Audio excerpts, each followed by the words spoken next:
आज के इस इनलाइटेंड पोएट्री के सेगमेंट में कृष्ण जी की एक कविता सुने, उसका आनंद लें।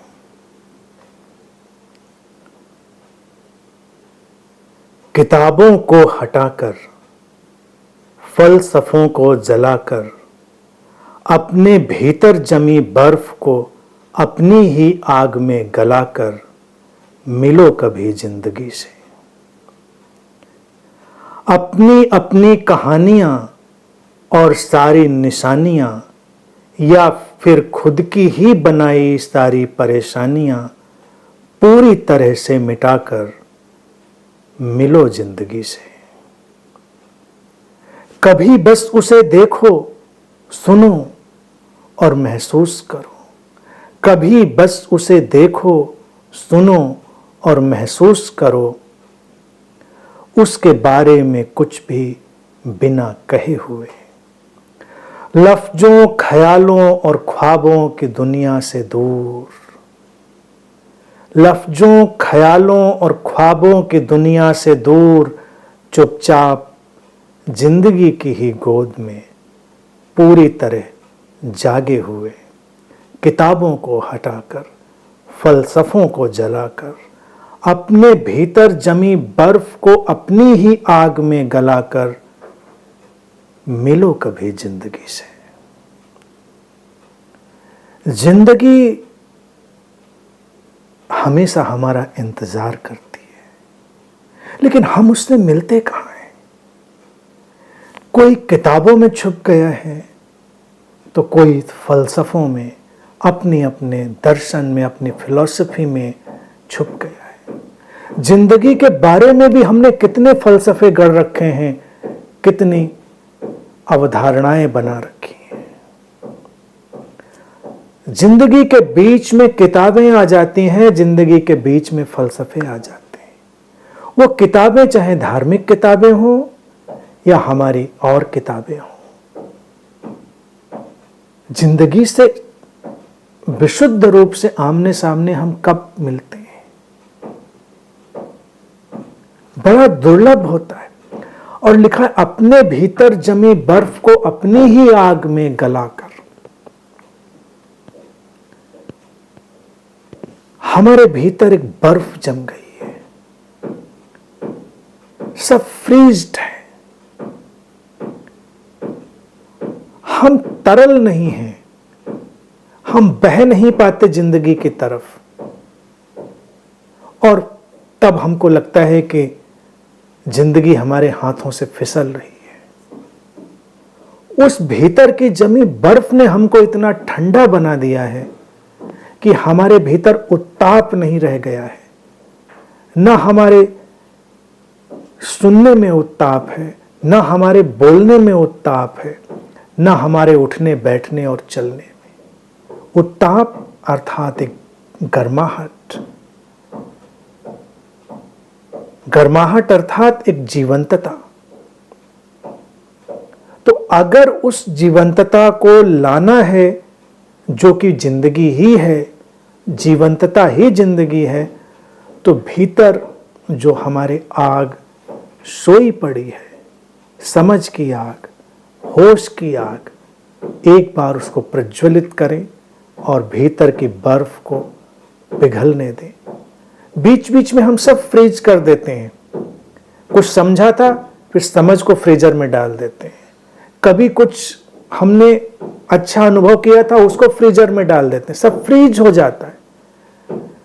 ये फ्रीज्ड अंडरस्टैंडिंग, ये फ्रीज्ड आइडियाज कभी हमारे काम नहीं आते, क्योंकि वो फ्रीजर में पड़े हैं। वो जब पिघलेंगे, बहेंगे, तो जीवन के काम आएंगे। समझ वही काम की है जो तरल होकर बह जाए और उसके साथ तुम भी बह जाओ। वो तुम्हारे भीतर की आग से पिघलेगी और जब बहेगी, उसके साथ तुम बहोगे, जीवन से जुड़ोगे, जिंदगी से जुड़ोगे। लिखा है कि मिलो कभी जिंदगी से, अपनी सारी कहानियां, सारी निशानियां और खुद की ही बनाई सब परेशानियां पूरी तरह से मिटाकर। हमने कहानियां रच ली हैं, तमाम स्टोरीज, हर इंसान की अपनी स्टोरी है, कहानी है। हमने तमाम निशानियां जिंदगी की बना ली हैं, तमाम सिंबल्स, तमाम आइडियाज। जिंदगी तो किसी निशानी में कैद नहीं है, जिंदगी किसी कहानी में कैद कब होती है? और रहा सवाल परेशानी का, परेशानियां कभी जाग कर देखें, उनको हमने ही बनाया है। जिंदगी तो जैसी है वैसी है, खुद की बनाई परेशानियां, उनको हटाना है, उनको मिटाना है। खुद की बनाई परेशानियां, तुम कहोगे नहीं इतने तो परेशान है, खुद कहां बनाते हैं, परेशानी तो हमारे ऊपर गिर जाती है।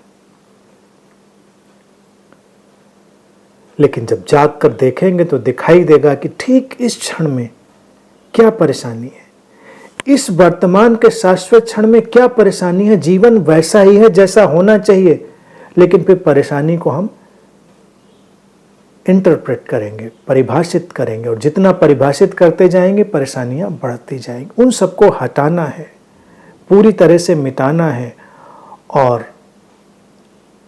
अंत में खूबसूरत बात, कभी मिलो जिंदगी से ऐसे, बस उसे देखो, सुनो, महसूस करो उसके बारे में बिना कुछ कहे हुए। कोई लफ्ज, ख्याल, ख्वाब सब हटा दो बीच से। जिंदगी की गोद में ही चुपचाप बैठो। कैसे बैठेंगे जिंदगी की गोद में? उस अलाइवनेस, उस जीवंतता से जुड़कर। जब तुम पूरी तरह जीवंत होते हो, तुम जिंदगी की गोद में होते। कोई ख्याल नहीं बीच में, विचार नहीं, कोई ख्वाब। ख्वाब तो हमें भविष्य में ले जाते हैं। जिंदगी है अभी और यहीं।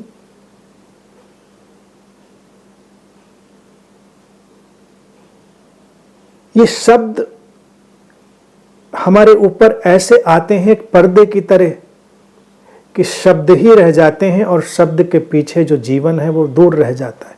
तो ये सारे शब्द, ये लफ्ज, ये ख्वाब, ख्याल, इन सबको हटाकर जिंदगी को बस महसूस करो, वैसे ही जैसी वो है।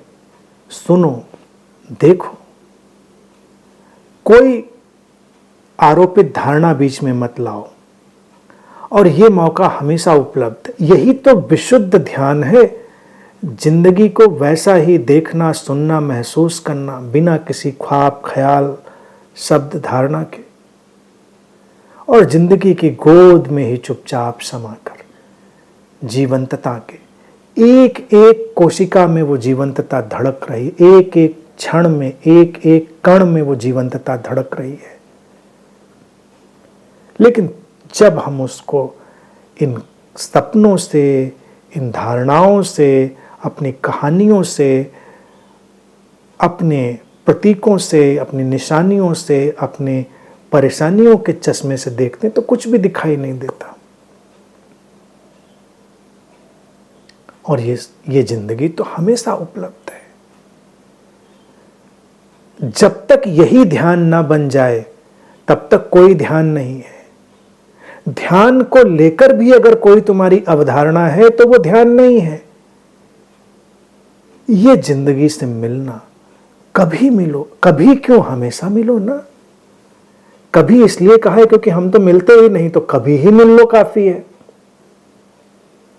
तो इन बातों को समझा तो ध्यान को समझा, तो जीवन को समझा और फिर उसे जिया। जिस व्यक्ति के भीतर की बर्फ पिघल गई, जो बहने लगा, वही ध्यानपूर्ण हो गया, वही मौलिक हो गया। और फिर जीवन ही तुम्हें संभालता है। फिर न तुम्हें किसी प्रार्थना की जरूरत, न तुम्हें किसी पूजा की जरूरत, न तुम्हें किसी आचरण नैतिकता की जरूरत, न तुम्हें किसी फलसफे की जरूरत। क्योंकि जब जिंदगी सामने आ गई, तुम जिंदगी की गोद में अर्थात उसके लय में आ गए, तो फिर जीवन ही संभालते, क्योंकि हम ही तो जीवन है। जीवन ही जीवन को फिर संभाल लेता है। यही सबसे बड़ा चमत्कार है। चमत्कार के यही क्षण है जब ये सारे गुण, अभिव्यक्तियां, ये सारी समझ किसी क्षण किसी व्यक्ति के भीतर उतर आती है, जीवन चमत्कार कर देता है। और तब हम कौतुक से, विस्मय से भर जाते हैं, अरे हमने तो सोचा भी नहीं था कि ऐसा हो सकता है, लेकिन ऐसा हुआ। हमारी कहानियों के कारण, हमारी सीमित धारणाओं के कारण इस शरीर और मन कैद हो गया है। इस शरीर की और मन की भी अनंत संभावनाएं हैं। हम उस चमत्कार की दुनिया में हैं, लेकिन तब जब हम मिलें जिंदगी से, बिना किसी ख्वाब ख्याल के, बिना किसी फलसफे के, बिना किसी किताब के, फ्रीजर से निकालें अपने आप को, जिंदगी के उत्ताप में बह जाएं। जो बह जाता है वो रह जाता है, और जो नहीं बह पाता वो धीरे धीरे समाप्त हो जाता है। यही जीवन का नियम है। आज के लिए इतनी ही बात।